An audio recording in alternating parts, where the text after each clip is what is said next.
Welcome to That Guy Talks Movies. I'm that guy talking movies again, and I am here to talk about the latest, supposedly the final reckoning, the final film in the Mission Impossible franchise. This is Final Reckoning. I don't think it's going to be the final one. I just don't think so. I don't think that's possible for Mr. Cruise. He's going to continue until he's about 95 years old, and he'll continue to wow us with all of the cruisian stuff that he is known for. Now, I got to see this. It took me a while to get this up because I didn't get to see this as I wanted to see it, intended in IMAX, in the particular IMAX theater that I go to, the true IMAX theater I go to in New York City. I didn't get to see it there. It was sold out. I just couldn't get the time to see it, so I finally saw it. I did see it in IMAX laser theater. It was large enough, but just wasn't really what I wanted to see. So I am going to see it again. But all that said, I wanted to get on here quickly and just give you my thoughts on the film because I just thought it was fantastic. While I'm also saying that, before we get into it, I also need to put up my review for Ryan Coogler's Sinners, which I just haven't gotten down to doing it. I was originally slated to do it, and I was having a discussion with someone, which was going to be a much more longer format discussion about the film, because I think there's a lot more detail and things for me to talk about there. But that didn't work out, so I wound up scrapping that and needing to just do a regular review on the film. And I tried to tape it maybe 4 or 5 times, and it just keeps I'm not quite figuring out how I want to do it. So I will get to the Sinners review, but right now it's time for Mission Impossible Final Reckoning on That Guy Talks Movies.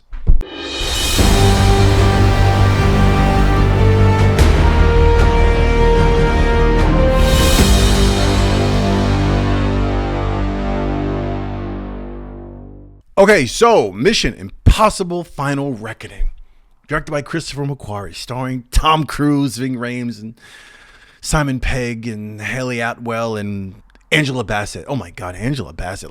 Can we start off with, she is, I think, 66 years old. Grandma, 66 years old, and still, if I were a single man and she were a single woman and I ran across her at 66 years old, I would still be every much as interested in going home with her as if she was a 21-year-old, 25-year-old woman. Anyway, that out of the way, Angela Bassett does her thing. She plays President of the United States in this film, and I'm going to do this without any spoilers. I'm just going to kind of talk and give you my thought on the picture. I'm going to start off by saying that it is very much the Tom Cruise show. That's what this thing is. I think there's a sequence in the very beginning that would have made a really great trailer. If they only released one trailer for this film outside of like a short teaser, if they just released one trailer, there is an opening segment of this where Angela Bassett as president is doing a voiceover and she's talking to Ethan. And I think it's maybe 2 minutes, 30 seconds worth of footage, and it shows a bunch of clips from the previous Mission movies, which happens throughout this whole film, but we'll get to that in a second. But in this particular sequence, she's talking to Ethan about all this history and needing him to come home and all these other things, right? I was like, man, that would have been the perfect trailer. It just plays out really, really, really, really good. Anyway, I'm gonna get that out of the way. So let's talk about the good and the bad. First of all, it's a really long movie. Don't know if that's good or bad. It's not terrible because it doesn't feel that long. There are some moments where it drags, but overall, it's okay. Again, this is a stunt show. This is the Tom Cruise show is what this is. And in keeping line with the rest of the Mission movies ever since Mission Impossible 3, 4, what is it, Ghost Protocol, where he starts going nuts and climbing buildings and jumping off of stuff, this kind of continues in that vein, right? And it's getting bigger and better each time. Again, I don't know what he's going to do when he's 75, what stunt he's going to come up with, and I'm going to get to some of the bad regarding some of those stunts in this in a second. But let me continue with what I think.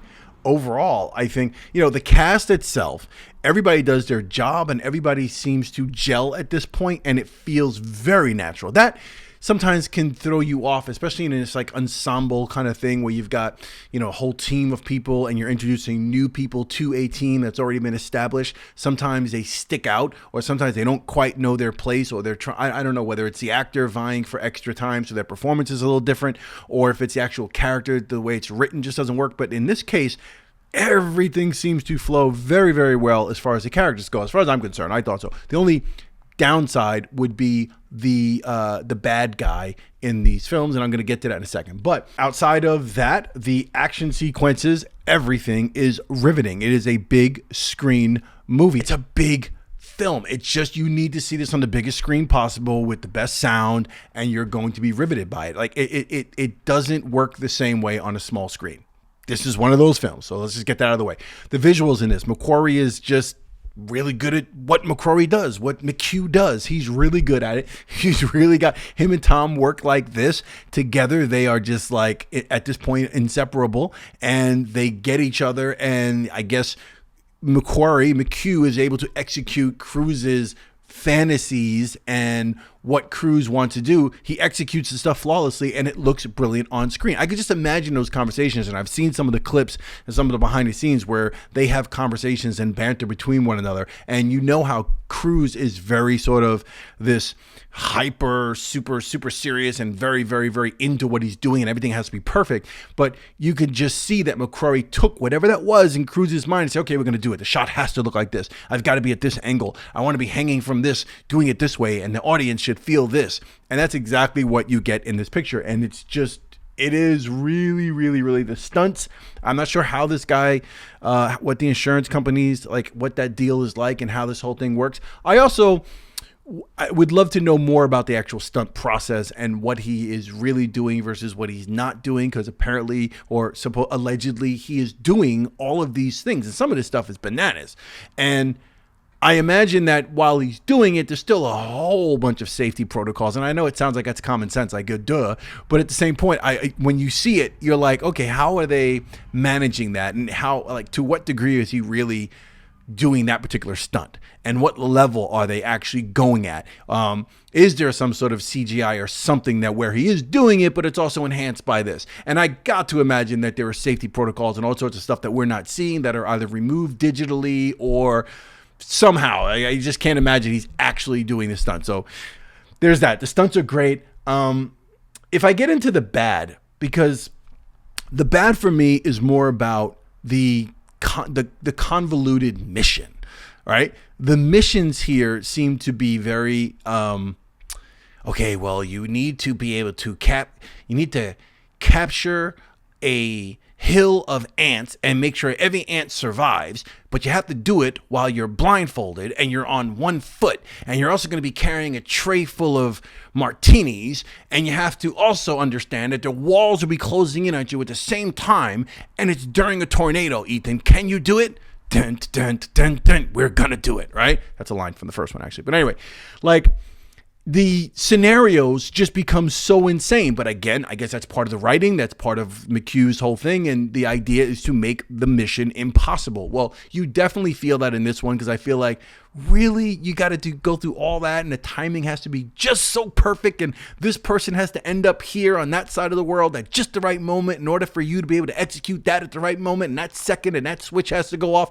It's like so far-fetched that it's slightly distracting. It should be an impossible mission. I guess you should feel good, and that's the whole point of the movie. But to me, it's a little bit like it's a bit much. The other thing I found fascinating, or somewhat distracting, was the fact that the bad guy. Actually, before I get into what's distracting, but the bad guy in this. Going back to the bad guy now. I want to first say up front that Issei Morales is freaking fantastic. I like him.